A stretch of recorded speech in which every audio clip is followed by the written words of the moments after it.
भक्त लाला बाबू। लाला बाबू का वास्तविक नाम कृष्णचंद सिंह था।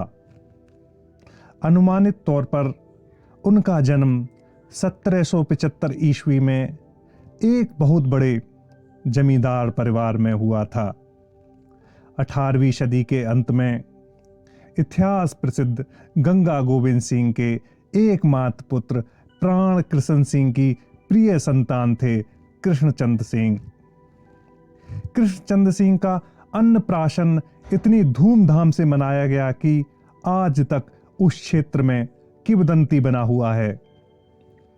स्वर्ण पत्र पर खुदे हुए अक्षरों में निमंत्रण पत्र भेजे गए थे। कांथी का सिंह भवन उल्लास, उत्साह और भीड़ भाड़ से जगमगा रहा था। बंगाल, बिहार और उड़ीसा के बड़े बड़े पंडित तथा सारे प्रतिष्ठित व्यक्ति इस उत्सव में आमंत्रित थे। लेकिन गंगा गोविंद सिंह ज्यादा दिनों तक पौत्र सुख नहीं प्राप्त कर सके। कृष्णचंद सिंह के जन्म के कुछ सालों बाद ही परलोक सिधार गए। गंगा गोविंद सिंह के भाई राधा गोविंद सिंह भी प्रचुर संपत्ति के मालिक थे। चूंकि उन्हें कोई संतान नहीं थी, इसलिए उनकी सारी संपत्ति भी कृष्णचंद सिंह को मिल गई। इसलिए कृष्णचंद सिंह बंगाल, बिहार और उड़ीसा में अत्यंत वैभवशाली और ऐश्वर्यवान व्यक्ति के रूप में प्रतिष्ठित हुए। गंगा गोविंद सिंह अंग्रेज गवर्नर वारेन हेस्टिंग्स के दीवान थे और लंबे समय तक बंगाल, बिहार और उड़ीसा की दीवानी उनके पास रही, क्योंकि वे असाधारण रूप से योग्य थे। उन्होंने अपने कुल परिवार के लिए बहुत बड़ी जमींदारी हासिल की, अकूत दौलत के स्वामी बने। गंगा गोविंद सिंह अपने पौत्र को प्यार से लाला कहते थे। बाद में वह लाला बाबू के नाम से चर्चित हुए। बालक लाला जब बड़े हुए तो उनकी शिक्षा के लिए उचित व्यवस्था की गई। संस्कृत, बंगला, अंग्रेजी, फारसी, अरबी के नामी गिरामी विद्वानों द्वारा उन्हें शिक्षा दी जाने लगी। असाधारण प्रतिभा के धनी लाला को इन सभी भाषाओं पर अधिकार हो गया, लेकिन फारसी पर उनका विशेष अधिकार हो गया था। इसी भाषा के विद्वान के रूप में वे सम्मानित हुए। संस्कृत के कठिन से कठिन श्लोकों की सरल व्याख्या सुनकर विद्वान लोग दांतों तले उंगली दबा लेते। बाल्यकाल से लाला बाबू में सत्य के प्रति निष्ठा और ईश्वर के प्रति भक्ति के अंकुर फूट चुके थे। घर के देव मंदिर में जब कभी पुराणों का पाठ होता था, धर्म सभा बैठती थी, तब लाला बाबू एक अदृश्य आकर्षण में बंधे वहां मौजूद रहते। कभी कभी वह अकेले ही इष्ट देव की प्रतिमा के समक्ष ध्यान मगन बैठे देखे जाते। लाला बाबू के चरित्र की एक और विशेषता थी उनकी परोपकारी वृत्ति। दीन दुखियों को देखकर अधीर हो उठते और खुले दिल से उनकी मदद करते। लाला बाबू की किशोरावस्था थी। एक गरीब ब्राह्मण को अपनी कन्या की शादी की चिंता सता रही थी। वह इस आशय से उनके दरवाजे का प्राय चक्कर लगाया करता था कि कुछ मदद मिल जाएगी तो वह कन्या दान कर सकेगा। लेकिन प्राण कृष्ण सिंह की हवेली के अंदर घुसने का मौका हाथ नहीं लग पा रहा था। जैसे वह अंदर घुसने की कोशिश करता, दरबान भगा देते। एक दिन हठात लाला बाबू की दृष्टि उस पर पड़ गई। उन्होंने उससे आने का कारण पूछा तो उसने अपनी करुण गाथा विस्तार से कह सुनाई। लाला बाबू का हृदय द्रवित हो उठा। उसी समय खजाने में जाकर आदेश दिया, इस ब्राह्मण को आज ही 1000 रुपए मिल जाने चाहिए। बूढ़े खजांची मुसीबत में पड़ गए। मालिक के हुक्म के बिना तहसील से इतने रुपए कैसे निकाले जा सकते हैं? खजांची दौड़े दौड़े प्राण कृष्ण के पास गए और सारा किस्सा उनसे बयान किया। प्राण कृष्ण गंभीर हो गए। थोड़ी देर तक सोचने के बाद बोले, देखो, लाला ने जब वचन दे दिया है तो रुपए दे दो। इसके सद्व्यय होने में तो कोई संदेह नहीं है, किंतु सावधान रहो, ऐसी घटना फिर न दोहराई जाए। लाला को समझा देना कि भविष्य में ऐसा आदेश न दिया करें। आगे उनके आदेश नहीं माने जाएंगे। उनसे यह भी कह देना कि अपनी सामर्थ्य से कोई रोजगार करें, जमींदारी की आमदनी बढ़ाएं, फिर उसके बाद ही दान पुण्य करें। दरिद्र ब्राह्मण को तत्काल रुपए दे दिए गए। उसके बाद ही खजांची ने लाला को उनके पिता के आदेश से अवगत करा दिया। लाला के दिल में पिताजी की बातें तीर की तरह चुभ गईं। इतनी बड़ी संपत्ति का एकमात्र वारिस, फिर भी एक पैसा दान करने का अधिकार नहीं। कैसी विचित्र विडंबना है। किशोर लाला बाबू ने आत्मनिर्भर बनने का दृढ़ निश्चय कर लिया। उन्होंने अविलंब महल छोड़ दिया। न तो मां के नेत्रों के आंसू की परवाह की और न ही पिता की चिंता और उदासी की। वे बर्धमान जा पहुंचे। फारसी के अच्छे जानकार रहने के कारण काम मिलने में विलंब नहीं हुआ। वर्धमान कलेक्ट्री में सिरेस्तेदार के रूप में उनका कर्म में जीवन शुरू हुआ। उनकी कार्य कुशलता के कारण उत्तरोत्तर पदोन्नति होती गई। इस बीच उनका विवाह भी हो गया और पुत्र रतन की प्राप्ति भी हुई। 1803 ईस्वी में उड़ीसा प्रांत अंग्रेजों के अधीन हुआ। लाला बाबू की नियुक्ति जरीप यानी पैमाइशी के पद पर हुई। इसके कुछ सालों बाद दीवान के सर्वोच्च पद पर आसीन हुए। इस कार्य के दौरान उनका परिचय उड़ीसा के राजा से हो गया और घनिष्ठता में बदल गया। उड़ीसा के पुरी मंदिर को सरकार से जो वार्षिक सहायता मिलती थी वह कुछ समय से बंद हो गई थी। राज्य सरकार ने इसके लिए श्री मंदिर को नीलाम पर चढ़ाने का निश्चय किया। नीलामी की तिथि के ठीक एक दिन पूर्व इसकी भनक लाला बाबू को लग गई। उन्हें बेहद पीड़ा हुई। यह पवित्र मंदिर जनता जनार्दन की आस्था का केंद्र था, देश का गौरव था। सरकारी कानून के जाल में फंसकर इसकी मर्यादा नष्ट होने जा रही थी। यह हिंदू समाज के लिए कलंक की बात थी। लाला बाबू ने तत्काल नीलामी पर रोक लगा दी। इसका नतीजा यह हुआ कि मंदिर के कर्ता धर्ता हरकत में आए और दूसरे ही दिन बकाया राशि का भुगतान मंदिर को कर दिया गया। धर्मप्राण जनता लाला बाबू की जय जयकार करने लगी। लोग उनके प्रति कृतज्ञता अर्पित करने लगे। राजा भी काफी प्रसन्न हुए और इसके लिए लाला बाबू को धन्यवाद ज्ञापित किया।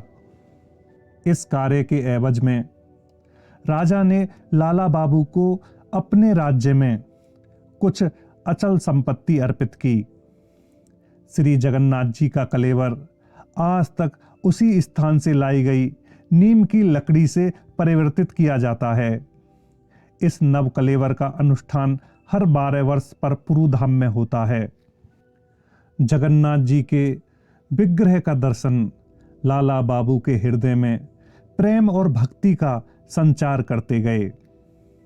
प्रेमावतार श्री चैतन्य महाप्रभु के लीला स्थल का महात्म्य दिन प्रतिदिन उनके अंतर में स्फुरित होता गया।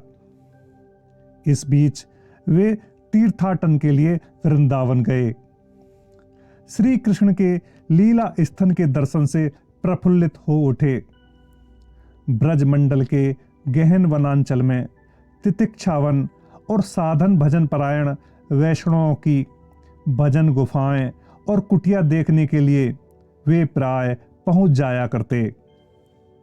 वैराग्य की भावना बलवती होती गई। जीवन की नश्वरता, भोग विलास, ऐश्वर्य, वैभव की निस्सारता का बोध होने लगा। सांसारिक जीवन में वितृष्णा होने लगी। लेकिन वे कर्म पथ को बीच धारा में कैसे छोड़ सकते थे? जब वे उड़ीसा में थे तभी उन्हें खबर मिली कि पिता का स्वर्गवास हो गया। पिता से बिछुड़ने का घाव सालने लगा। याद आया जब गरीब ब्राह्मण को दान देने के प्रकरण पर लाला बाबू ने घर छोड़ दिया था। पिता के इस अनुरोध को ठुकराते चले गए थे कि एक बार आकर दर्शन दे दे उनका प्रिय पुत्र। अंततः उनके स्वाभिमान का अंत हुआ। कलकत्ता लौटकर पिता का श्राद्ध कर्म संपन्न किया। पिता का उत्तराधिकार संभालने के लिए लाला बाबू ने अब कलकत्ता में ही रहने का निश्चय किया। एक तरफ बाहर का वैभव, ऐश्वर्य और विलासितापूर्ण जीवन, और दूसरी ओर उसी के समानांतर अंतर में बह रही भक्ति की अमृत धारा। वे भक्ति रस के स्रोत की तलाश में लगे रहते। कचहरी के कार्य से निवृत्त होकर लाला बाबू पालकी में बैठकर घर लौट रहे थे। उनका मन हुआ कि क्यों ना थोड़ी देर तक मां गंगा के तट पर गुजारा जाए। गंगा तट पर पेड़ की छाया में पालकी उतार दी गई। शाम हो चली थी। गंगा की पवित्र लहरें कल कल करती सूर्य की सुनहली किरणों से अटखेलियां कर रही थीं। तट पर बैठे बैठे लाला बाबू की आंखें गंगा पर जमी थीं और उसके साथ ही अंबरी तंबाकू का गड़गड़ा धुआं छोड़ रहा था। लाला बाबू दोहरे आनंद में आकंठ डूबे थे। गंगा तट पर स्थित मल्ला की झोंपड़ी से आवाज आई, बाबू बेला बीत रही है, अब तो उठो, दिन तो अभी शेष होने को है। धीवर बाला की यह आवाज लाला बाबू के हृदय के आर पार हो गई। बेला बीत रही है, दिन शेष होने को है, बेला बीत रही है, दिन शेष होने को है। यह आवाज अनुगूंज बनकर उनके भीतर घुमड़ने लगी। इस यथार्थ को अस्वीकार कैसे कर सकते थे लाला बाबू? एक तरफ संध्या का अंधेरा सघन होता जा रहा है, दूसरी तरफ उनकी जीवन मंच का वैराग्य की यवनिका धीरे धीरे गिरती जा रही है। उनके हृदय में एक संकल्प जागृत हो उठा, नहीं नहीं, अपने शेष जीवन भोग विलास में नहीं बिताना है, ईश्वर को समर्पित कर देना है। उनकी प्रवृत्ति एक महायोगी के रूप में रूपांतरित होने लगी। लाला बाबू ताम दान छोड़कर धीवर बाला के पास गए। बोले, मां, तुम्हारा यह ऋण मैं कभी नहीं चुका पाऊंगा। तुम्हारी पुकार ने मुझे भव बंधन से मुक्त कर दिया है। मुझे आज महसूस हुआ कि बेला सचमुच बीतती जा रही है। उसी के साथ ही मेरे जीवन के शेष क्षण भी खत्म होते जा रहे हैं। जीवन दीप बुझने के निकट आ गया है। सामने अंधकार फैलता दिखाई दे रहा है। तुम्हारे मुख से आज राधा रानी ने ही मुझे वृंदावन जाने के लिए पुकारा है। मैं वहीं जा रहा हूं। तुम्हें मेरा आशीर्वाद है, तुम चिर सुखी रहो। महल को लौटते ही लाला बाबू बिल्कुल बदल गए। उनका विलासी जीवन अचानक लुप्त हो गया। सर्वस्व त्याग कर दीनहीन के वेश में वे वृंदावन के लिए चल दिए। अश्रु सागर में डूबे परिजनों से उन्होंने कहा, श्री राधा रानी ने कृपा करके मुझे पुकारा है। उन्होंने याद दिलाया कि बेला बीत रही है। मुझे साफ दिखाई दे रहा है कि जीवन मंदिर के दीप एक एक कर बुझते जा रहे हैं। मैं अपना शेष जीवन कृच्छ साधन, राधा कृष्ण की सेवा पूजा, भजन कीर्तन में व्यतीत करूं। यही आशीर्वाद आप लोग दें मुझे। लाला बाबू दूसरे ही दिन भिखारी के वेश में घर से निकल गए वृंदावन के लिए। कृष्ण नाम जपते जपते पहुंच गए वृंदावन।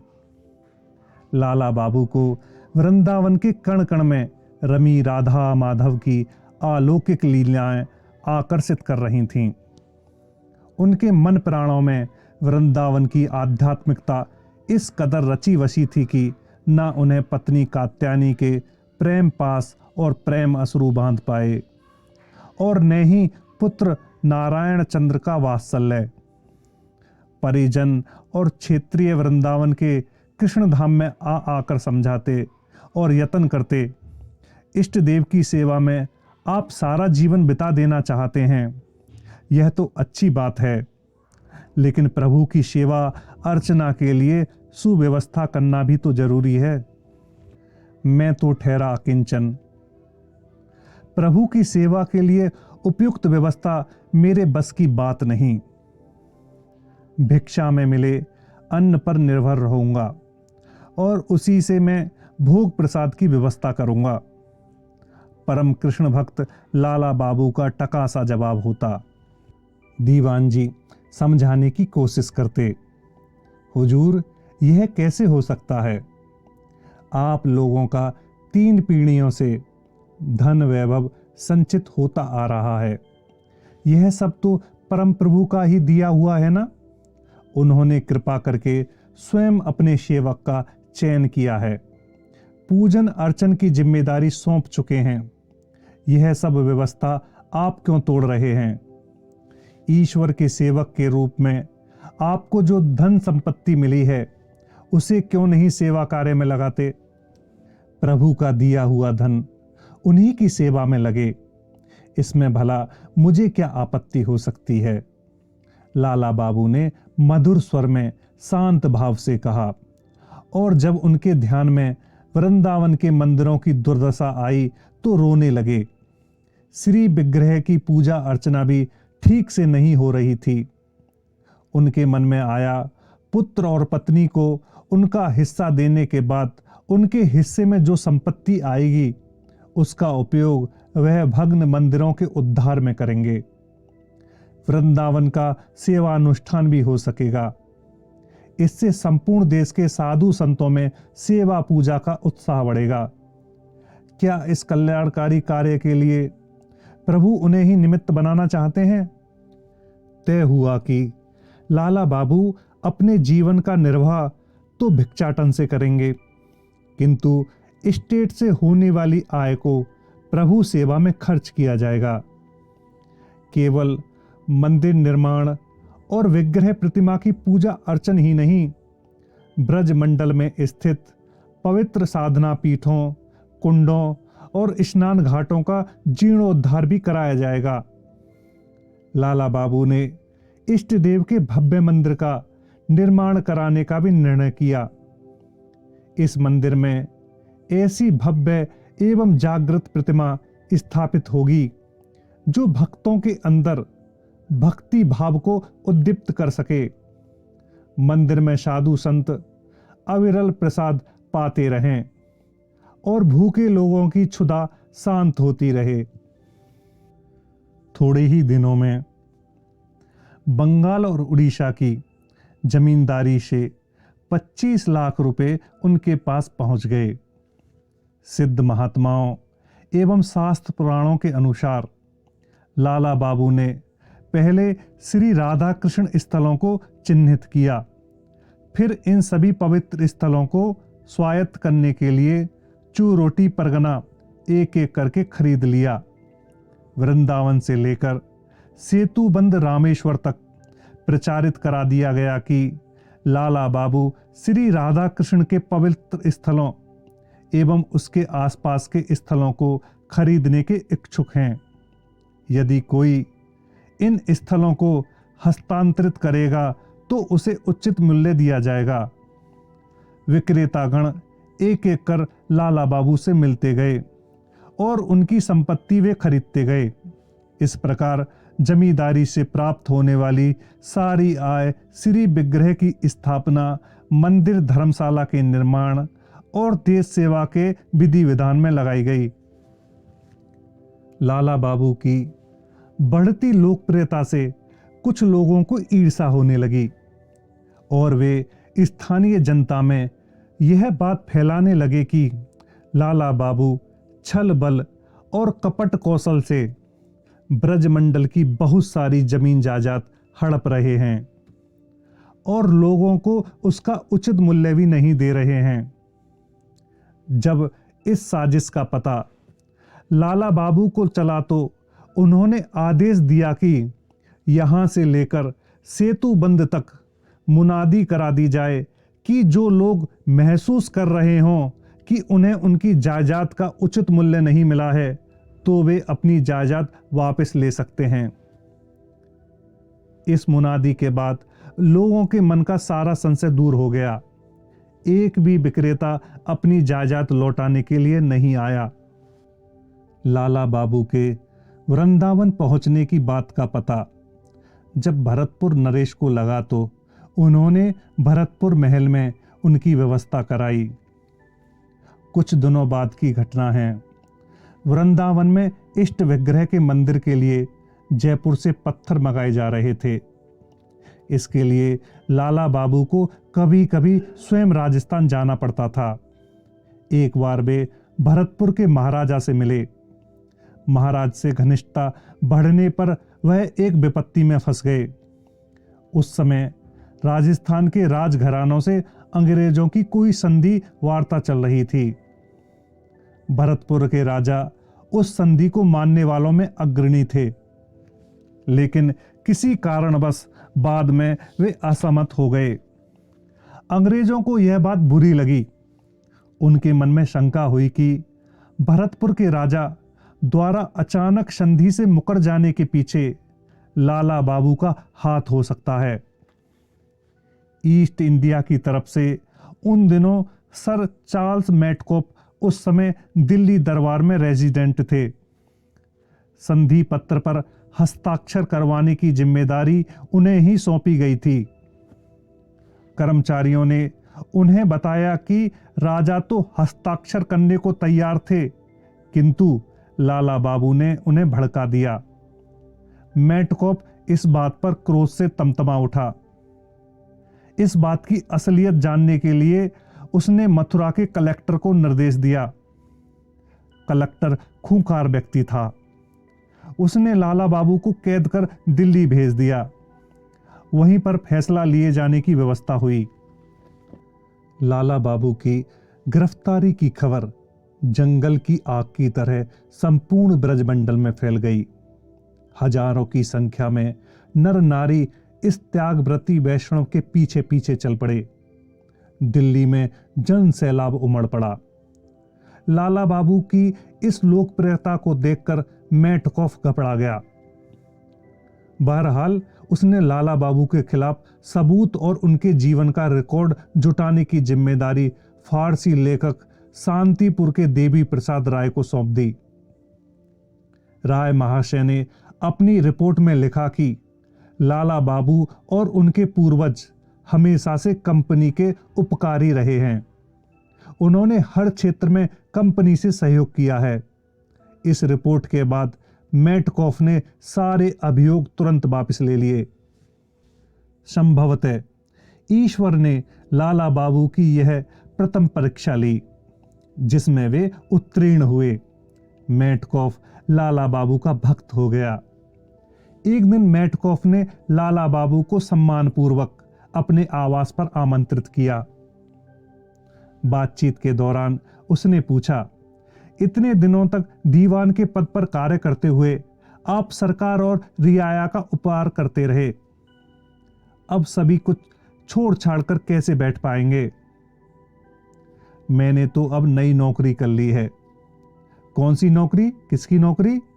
जो सबसे बड़ा मालिक है उसकी। वह कौन है? नए मालिक का नाम है श्री कृष्ण। लाला बाबू ने हंसते हुए कहा, मेरे लिए अनवरत कार्य यही है कि उनका कीर्तन भजन करते रहें। मेटकोप जिज्ञासा की दृष्टि से लाला बाबू को समझाते रहे। मुंशी ने उन्हें समझाया, श्री कृष्ण वैसे ही भगवान हैं जैसे ईसाई लोग ईश्वर को परमपिता गॉड कहकर स्मरण करते हैं। ईस्ट इंडिया के अधीन लाला बाबू बहुत दिनों तक काम कर चुके थे। उनकी निष्ठापूर्व कार्य दक्षता से खुश होकर ब्रिटेन के सम्राट ने उन्हें महाराज की उपाधि देनी चाहिए थी, लेकिन उन्होंने उसे विनम्रतापूर्वक अस्वीकार कर दिया था। मेटकोप से मिलकर लाला बाबू वृंदावन लौट आए। इष्ट देव के मंदिर का निर्माण कार्य तेजी से शुरू हो गया और धीरे धीरे पूरा भी हुआ। गर्भगृह में श्री कृष्ण का विग्रह भव्य समारोह के साथ प्रतिष्ठित हुआ। मंदिर का खर्च चलाने के लिए ब्रजमंडल की जमींदारी का बहुत बड़ा भाग मंदिर से जोड़ दिया गया। अतिथिशाला में नियमित प्रसाद भोजन की व्यवस्था की गई। प्रतिदिन सैकड़ों की संख्या में साधु संत तथा मुमुक्षु लोग भोजन ग्रहण करते। इस सदाव्रत की चर्चा पूरे ब्रजमंडल में फैल गई। लाला बाबू स्वयं निस्वार्थ वैष्णव की तरह रहते। श्री विग्रह को भोग लगने के बाद कुछ प्रसाद मुंह में डालते। इसके बाद निरंतर ठाकुर जी के भजन कीर्तन में लीन रहते। लाला बाबू की एकमात्र इच्छा यह थी कि उनके द्वारा प्रतिष्ठित श्री विग्रह शीघ्र ही जागृत उजागर हों। इसके लिए वे लगातार मंदिर में कातर भाव से बैठकर प्रार्थना करते रहते। उनके नेत्रों से आंसू झरते रहते। वे कहते, हे ठाकुर, अपने श्री विग्रह में तुम नित्य लीला रत हो, किंतु यह लीला एक बार इस अधम को भी दिखाओ। इस अंधे अभागे की आंखें खोल दो। दया में सर्वजन समक्ष तुम जागृत हो उठो। तुम्हारी कृपा की अजस्र धारा चतुर्दिक विस्तारित हो और यह देखकर मैं धन्य होता रहूं। लाला बाबू का यह करुण क्रंदन व्यर्थ नहीं गया। शीघ्र ही ठाकुर के श्री विग्रह से प्रभु की दिव्य लीला स्फुरित होने लगी। यह अलौकिक भी थी और दया करुणा के रस से पूर्ण भी। माघ का महीना था। ठिठुरन भरी सर्दी पड़ रही थी। सुबह से ही ठाकुर की षोडशोपचार पूजा चल रही थी। मंदिर के एक कोने में बैठे लाला बाबू मन प्राण से एक तन होकर श्री मूर्ति को एकटक निहार रहे थे। भावावेश के कारण संपूर्ण शरीर रोमांचित हो रहा था। आंखों से लगातार आंसू बह रहे थे। इसी बीच उनके मन में एक अद्भुत विचार आया। इस बात की जांच कर ली जाए कि ठाकुर जी की प्रतिमा में प्राणों का संचार हुआ है या नहीं। उसी क्षण भोग राग के उपकरणों में से मक्खन का गोला उन्होंने उठा लिया। पुजारी के हाथ में देकर कहा, इस माखन को लेकर श्री मूर्ति के शीर्ष तालू पर डाल तो दो। हमारे प्रतिष्ठित श्री कृष्ण प्राण हो चुके हैं कि नहीं, इस बात की परीक्षा मैं आज ही कर लेना चाहता हूं। पुजारी लाला बाबू के इस प्रस्ताव पर चौंके। संकोच के साथ कहा, आपके आदेश का पालन तो मैं कर रहा हूं, लेकिन इस प्रकार की परीक्षा किसी ने की हो तो ऐसा तो कभी नहीं सुना। पुजारी जी, यदि श्री विग्रह चैतन्य में हैं, उनके जड़ प्रतिमा शरीर में चैतन्य चिन्ह क्यों नहीं पाया जाएगा? इस प्रतिमा काय में उत्ताप एवं प्राणों के स्पंदन क्यों नहीं होंगे? लाला बाबू ने प्रश्नात्मक लहजे में कहा। पुजारी जी ने मक्खन का गोला प्रतिमा पर चढ़ा दिया और पूजा चलने लगी। देखते ही देखते ठाकुर जी के ऊपर डाला गया कठोर मक्खन का गोला गलने लगा। सारी प्रतिमा मक्खन रस से भीग उठी। इस ठिठुरन भरी ठंड में मक्खन का गोला गल जाएगा, यह असंभव था। निश्चय ही अलौकिक कारणों से ब्रह्मताप उष्ण हो गई है, तभी मक्खन इस तरह गल रहा है। वहां उपस्थित भक्तगण यह दृश्य देखकर आनंद से जय जयकार कर उठे। लाला बाबू का शरीर आनंद के रोमांच से इस कदर कांपने लगा कि वह मूर्छित होकर वहीं लुढ़क गए। इसी प्रकार की एक और घटना है। लाला बाबू के दिमाग में एक नई बात का संचार हुआ। श्री मूर्ति के मस्तिष्क तल में यदि ताप उष्णता संचारित हो सकती है तो उनकी नाक से सांस क्यों नहीं चल सकती? एक बार इसकी परीक्षा भी ली जाए। मंदिर के एक सेवक से उन्होंने रुई मंगवाई। फिर पुजारी से बोले, आप कृपा कर श्री विग्रह की नासिका तले इस रुई के गोले को कुछ देर तक रखे रहें। श्वास चल रहा है या नहीं इसे प्रत्यक्ष करना चाहता हूं। पुजारी ने हंसते हुए कहा, उस दिन श्री मूर्ति के ब्रह्मांड पर मक्खन का गोला रखवाकर आपने परीक्षा ली, फिर भी कौतूहल बना हुआ है। यह अधम लंबे काल तक विषय का कीड़ा बना रहा है, इसी से संशय मिट नहीं सका है। प्रभु के चरणों में अभी तक पूरा विश्वास नहीं हो पाया है, अतः स्वभावतः बार बार अलौकिक ऐश्वर्य देखने का कौतूहल जाग उठता है, लेकिन यह स्वतः धीरे धीरे खत्म हो जाएगा। आप जाकर देखिए सांस सचमुच चल रही है या नहीं, लाला बाबू ने विनम्रता पूर्वक कहा। रुई श्री विग्रह की नासिका के नीचे रखी गई। फिर देखा गया कि श्री मूर्ति की नाक के छिद्र से सांस आ जा रही है, क्योंकि रुई का छोटा गोला रह रहकर हिल रहा है। श्री मूर्ति में प्राण संचार हुआ है। इससे आश्वस्त होकर लाला बाबू आनंद उल्लास से भर उठे। वे मंदिर की रंगशाला में बार बार दंड प्रणाम करने लगे। एक दिन इष्ट देव लाला बाबू को स्वप्न में दिखाई दिए। कहने लगे, लाला तुम्हारी सेवा स्वीकार कर मैं प्रसन्न हूं। विशाल मंदिर, पूजा सेवा, भोग राग और अन्न सन्न सभी कुछ है, साथ ही तुम्हारी दिव्य भक्ति भी है, किंतु इतना सब होते हुए भी मुझे कुछ और चाहिए। तुम मुझे और कुछ भीख में दे सकते हो? ब्रह्मांड के स्वामी के श्री मुख से यह बात सुनकर लाला बाबू चौंक उठे। बोले, प्रभु और जो कुछ चाहें कहें, लेकिन यह भीख की बात आपके मुंह से अच्छी नहीं लगती। मेरा उद्धार श्री चरणों में है, मुझे लगा रहने दीजिए। जो बात हो खुलकर कहिए। क्यों जी, तुम जानते नहीं कि मैं शाश्वत भिखारी हूं।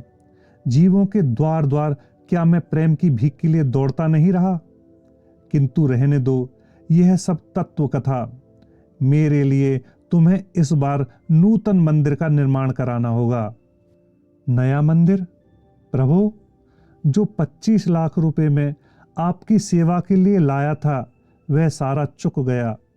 सर्वस्व चढ़ा चुका हूं। अब एक और मंदिर कैसे बनवा सकूंगा भगवान? लाला, जिस मंदिर के निर्माण की बात मैं कह रहा हूं वह साधक के सर्वस्व चुकने के बाद ही तो निर्मित हो सकता है। लाला बाबू को चिंता मग्न देखकर श्री ठाकुर ने कहा, लाला, सर्वस्व दान करने के बाद ही तो अपने हाथों भक्त हृदय का श्री मंदिर गढ़ा जाता है। वही मंदिर तो मेरा प्रिय स्थान है। इस बार तुम अपनी हृदय वेदी पर मेरे लिए चिर स्थायी प्रेम मंदिर की रचना करो। इसी भिक्षा के लिए तो मैं यहां आ खड़ा हूं। दया निधान, तो आप स्वयं बता दें कि इस शरीर के हृदय मंदिर में आपको किस प्रकार प्रतिष्ठित कर पाऊंगा। तुम इसी क्षण गोवर्धन चले जाओ। वहां की महापवित्र भूमि और निर्जनता तुम्हारे भजन भाव के सदा अनुकूल है। तुम्हें परम प्राप्ति वहीं होगी। लाला बाबू ने निवेदन किया, प्रभु कृपा कर मेरे द्वारा स्थापित इस श्री मूर्ति में आप जागृत हो उठे हैं। कहिए तो इसे छोड़कर मैं कहां जाऊं, किस तरह जाऊंगा? लाला बाबू का हृदय हाहाकार कर उठा था। मेरी लीला केवल तुम्हारे द्वारा स्थापित प्रतिमा में ही सीमित है क्या? यह लीला तो सभी विग्रह मूर्तियों, जल, थल और आकाश में रूपायित है। श्री चैतन्य के महाभाव से जो लीला तीर्थ सृजित हुए हैं, तुम ब्रजमंडल के सभी तीर्थों में परिवर्जन करो। उसके बाद गोवर्धन जाकर अपनी तपस्या पूर्ण करो।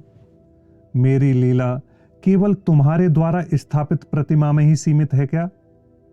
यह लीला तो सभी विग्रह मूर्तियों, जल, थल और आकाश में रूपायित है। श्री चैतन्य के महाभाव से जो लीला तीर्थ सृजित हुए हैं, तुम ब्रजमंडल के सभी तीर्थों में परिवर्जन करो। उसके बाद गोवर्धन जाकर अपनी तपस्या पूर्ण करो। लाला बाबू ने एक एक कर ब्रजमंडल के सभी तीर्थों का दर्शन किया, फिर गोवर्धन में आ गए। वे गोवर्धन की नित्य परिक्रमा करने लगे। उसके बाद भूगर्भ गुफा के अंदर बैठकर जप ध्यान में लीन हो गए।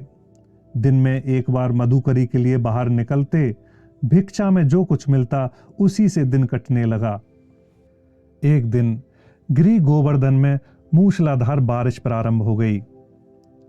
गिरि परिक्रमा समाप्त करने के बाद लाला बाबू ने सोचा कि क्यों न श्री विग्रह में सायंकालीन प्रसाद पाया जाए। फिर मधुकरी के लिए बाहर जाने का क्या प्रयोजन? पूरा दिन तप और साधना में क्यों न लगाया जाए। मंदिर के पुजारी को कहला दिया, रात में ठाकुर जी का प्रसाद उनके लिए भिजवा दिया करें। किंतु मंदिर में आरती और भोगराज का समय समाप्त होते ही भारी वर्षा होने लगी। पुजारी सोच में पड़ गए। भक्त लाला बाबू प्रसाद की प्रतीक्षा कर रहे होंगे, किंतु इस वर्षा की घड़ी में क्या किया जा सकता है। देर रात गए, वर्षा मध्यम हुई तो पुजारी ठाकुर जी के घर में दौड़े। प्रसाद लेकर जल्दी ही लाला बाबू के पास जाएंगे, लेकिन यह क्या, प्रसाद की थाल तो यहां है ही नहीं। कौन ले जा सकता है प्रसाद की थाली? उनके सिवा कोई और तो नहीं था। अंततः अगत्या ठाकुर जी का जो कुछ फल फूल प्रसाद रखा था, उसे हंडिया में रखकर पुजारी जी लाला बाबू के यहां उपस्थित हुए। पुजारी जी को देखते ही विस्मय से लाला बाबू बोले, यह क्या पुजारी जी, अभी कुछ देर पहले तो प्रभु का प्रसाद भरा थाल दे गए हैं, फिर यह क्या ले आए हैं? पुजारी जी के आश्चर्य का ठिकाना नहीं रहा। वह बोले, लाला जी, यह आप क्या कह रहे हो? मैं तो साय से ही थाल रखकर पानी बंद होने की प्रतीक्षा करता रहा। अब बरसात थोड़ी मध्यम हुई तो मैं आया हूं। उधर देखिए, ठाकुर जी के भोग प्रसाद का थाल अभी भी पड़ा हुआ है। गुफा के एक कोने में इशारा करते हुए लाला बाबू ने कहा, आप स्वयं दे गए हैं थाल, जल्दी भोजन करने की बात भी कह गए हैं। क्या विक्षिप्त हूं जो थोड़ी देर पहले की बात भूल जाऊंगा? पुजारी ने हाथ जोड़कर कहा, ठाकुर जी की शपथ लेकर कह रहा हूं, लाला बाबू की मैं आज मंदिर से बाहर निकला ही नहीं। ठाकुर जी के गृह से प्रसाद भरा हुआ थाल भी गायब हो गया था। उसे काफी खोजा, जब नहीं मिला तो जो कुछ था उसे हांडी में लेकर आया हूं। पुजारी की यह बात सुनकर लाला जी के देह में सात्विक प्रेम विकार फूट पड़े। स्तंभ, स्वेद, रोमांच, गदगद वाली, कंप, विवीरता और अश्रु आदि वे चेतना शून्य होकर जमीन पर लुढ़क गए। चेतना लौटने के बाद आंसू से भरे कंठ से कहने लगे, हाय नाथ, अधम के प्रति क्यों इस प्रकार छलना दिखा गए हो? पुजारी के रूप में आए, स्वयं भोग प्रसाद दे गए, किंतु मैं मोह से ढका हुआ अंध सा तुम्हें पहचान भी नहीं पाया। हे दया निधान, एक बार, सिर्फ एक बार प्रकट होकर दर्शन दे दीजिए।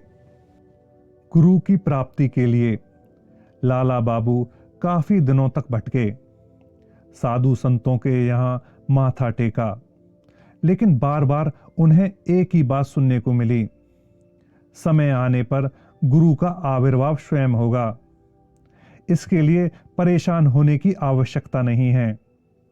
लेकिन गोवर्धन पर्वत पर रहकर तपस्या करते सदगुरु के प्रति व्यग्रता और बढ़ गई।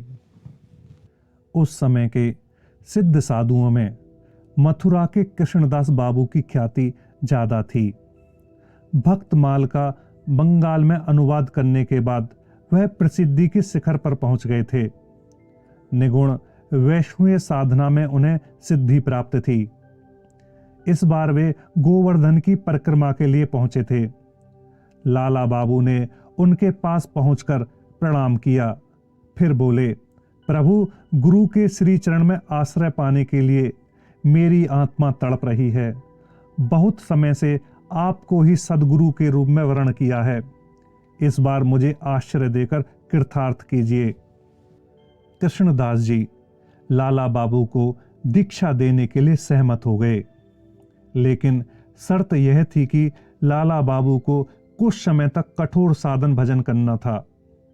विषयी जीवन के अवशेष को वैराग्य की आग में भस्म करना था।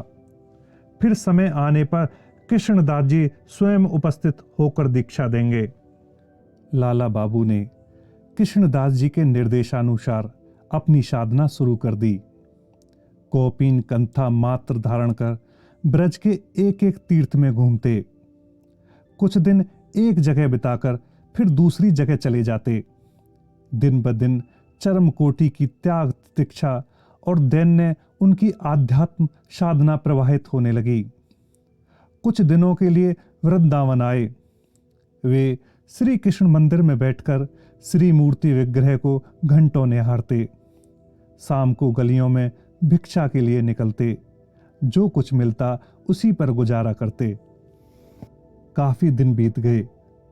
श्री कृष्णदास जी का उपयुक्त समय नहीं आया। लाला बाबू को उनकी याद सताने लगी। गुरु कृपा की संजीवनी सुधा से अब तक वंचित रहे। वह आत्मविश्लेषण करते रहे। आखिर जीवन में कौन सी त्रुटि, कौन से संस्कार और कौन सा माया मोह उनके मार्ग में अवरोध बन रहा है।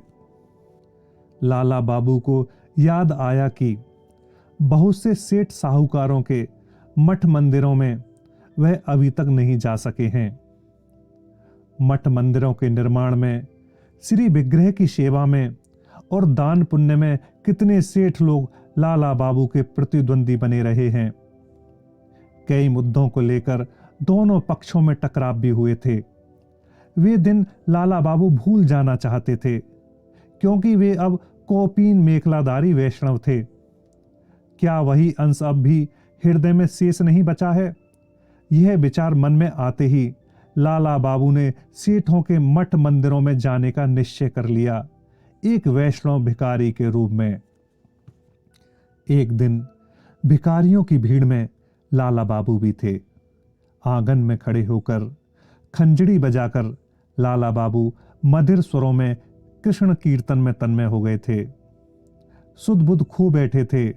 स्वर्ण गौर वर्ण लंबे शरीर वाले लाला बाबू को वृंदावन में भला कौन नहीं पहचानता था। तुरंत ही यह खबर अधिकारी के कानों में पहुंची। लाला बाबू वैष्णव भिखारी के वेश में भिक्षा मांगने आए हैं। यह सेठ लोगों की कल्पना से परे था। मंदिर में हलचल मच गई। वृद्ध सेठ स्वयं भिक्षा देने के लिए आए। वह थाल लिए हुए थे। थाल में चावल, दाल और फल के अलावा 101 असरफियां थीं। बहुत ही सम्मान और विनम्रता के साथ सिर झुकाकर सेठ ने कहा, बाबूजी, आपके चरण रज से दीन की यह कुटिया धन्य हुई। कृपा कर यह थाल ग्रहण करें, हम अत्यंत कृतार्थ होंगे। मैं तो मधुकरी के लिए आया था। कृष्ण नाम स्मरण कराया। मुझे सिर्फ एक मुट्ठी चावल भिक्षा में चाहिए। थाल में जो कुछ सजाकर लाए हैं आप, उसे तो भिक्षा नहीं माना जाएगा। लाला बाबू ने विनम्रतापूर्वक कहा, आप सही कह रहे हैं, लेकिन आपको भिक्षा देना मेरी शक्ति से बाहर है। यह तो भेंट नजराना है। राजा लाला बाबू ने आज भिक्षुराज होकर हमें पराभूत कर दिया है। इसी से यह नजराना हाजिर है। यह नहीं हो सकता सेठ जी। लाला बाबू बोले, वैष्णव को जीवन पर्यंत भिक्षुक ही रहना पड़ेगा। आपके इस स्वर्ण थाल का स्पर्श नहीं कर पाऊंगा। थाल में से एक मुट्ठी चावल मेरी झोली में डाल दीजिए। ज्ञात अज्ञात भाव से यदि आपको मुझसे कष्ट पहुंचा हो तो मुझे क्षमा करें। सब लोग मिलकर मुझे आशीर्वाद दीजिए, जिससे मुझ जैसे अपात्र के हृदय में सहज कृष्ण भक्ति का उदय हो सके। कहकर लाला बाबू ने दोनों हाथ उठाकर अपने पूर्व प्रतिद्वंदी सेठ जी को हृदय से लगा लिया। उनकी आंखों से आंसुओं की वर्षा होने लगी। भावावेश और प्रेम का यह दृश्य देखकर वहां खड़े तमाम लोग द्रवित हो उठे। सेठ के मंदिर से लाला बाबू धीरे धीरे निकले। निकट की गली से अपनी भजन कुटी की तरफ बढ़े ही थे कि बाबू कृष्णदास अचानक प्रकट हो गए। लाला बाबू ने उन्हें साष्टांग दंडवत किया। बाबू ने लाला बाबू को उठाकर हृदय से लगा लिया। भक्त वत्सल बाबा ने कहा, अब समय आ गया है। देखो, इसी उद्देश्य से मैं भी यहां आ गया हूं। प्रतिद्वंदी धन कुबेर सेठ जी के यहां इतने दिनों तुम मधुकरी मांगने नहीं गए। अंतर में जो अहम भाव मौजूद था वह दूर हो गया। अब दीक्षा बीज के आरोपण में कोई बाधा नहीं रह गई है। बाबू कृष्णदास ने लाला बाबू को दीक्षा दी। इसके बाद उनका जीवन और गहन हो गया। निगुण वैष्णव साधना का पथ निर्देशन करते हुए गुरु ने कहा, इस बार तुम्हें सर्वस्व अर्पण करना होगा। चरम कृच्छ व्रत का अवलंबन कर साधना में जुट जाना होगा। अब तुम गोवर्धन पर्वत की गुफा में जाकर निवास करो। वहां रहकर ही तुम इष्ट दर्शन और परम प्राप्ति होगी। जब तक अभिष्ट सिद्ध न हो तब तक साधन गुफा में एकांत जीवन यापन करोगे और तब तक मनुष्य का मुख नहीं देखोगे। गोवर्धन पर्वत की गुफा में लाला बाबू घोर तपस्या में लीन हो गए। कुछ वर्षों बाद उनकी तपस्या सार्थक हुई। उन्हें इष्ट दर्शन मिला। इष्ट के लीला रसपान से वह पूर्ण काम हुए। ब्रजमंडल के अन्यतम वैष्णव महापुरुष के रूप में चिर प्रतिष्ठित हुए। इसी समय सिंधिया नरेश वृंदावन पहुंचे। विशिष्ट तीर्थ स्थलों का दर्शन करते करते उनके अंतर में अध्यात्म जीवन बिताने की प्रबल आकांक्षा पैदा हुई। सोचने लगे, किस महात्मा में आश्रय मांगे। लोगों ने उन्हें परम सिद्ध महापुरुष लाला बाबू का नाम बताया। अतः सदल बल गोवर्धन में पहुंच गए। सिंधिया नरेश पारेख जी ने लाला बाबू से उनका मंतव्य बताया तो लाला बाबू ने कहा, महाराज, दीक्षा के संबंध में मैं अपने गुरुजी द्वारा निर्देशित मार्ग का अनुसरण करता हूं। उसे मानकर ही आपको मेरे निकट आना होगा। वह मार्ग क्या है? गुरु ने मुझे तभी दीक्षा दी थी जब मैं विषय और विषय का अभिमान दोनों ही त्याग कर उनके चरणों में आत्मसमर्पण कर पाया था। श्री भगवान को पाना हो तो उन्हें दोनों हाथों से गहना होगा। एक हाथ से संसार को जकड़े रहना और दूसरे हाथ से भगवान के चरण स्पर्श करना यह संभव नहीं है। तो इसके लिए मुझे क्या करना होगा? महाराज, कृष्ण प्रेम के सागर में लीन होने के लिए आपको जीवन के इन दोनों किनारों के तटबंधों से अलग होना होगा। सर्वत्यागी कोपीनधारी होकर इस गोवर्धन गुफा में आना होगा। क्या यह कर सकेंगे महाराज? आपका कहना सत्य है प्रभु। मैं अब समझ रहा हूं। ऐसा कृच्छ साधन, ऐसा त्याग वैराग्य का मार्ग हम जैसे साधारण मनुष्य के लिए नहीं है। इसके लिए जन्म जन्मांतर की साधना और विपुल पुण्य सुकृति की आवश्यकता है। सिंधिया नरेश ने दोनों हाथ जोड़कर कहा। महाराज लाला बाबू की चरण वंदना करके गोवर्धन से विदा हुए।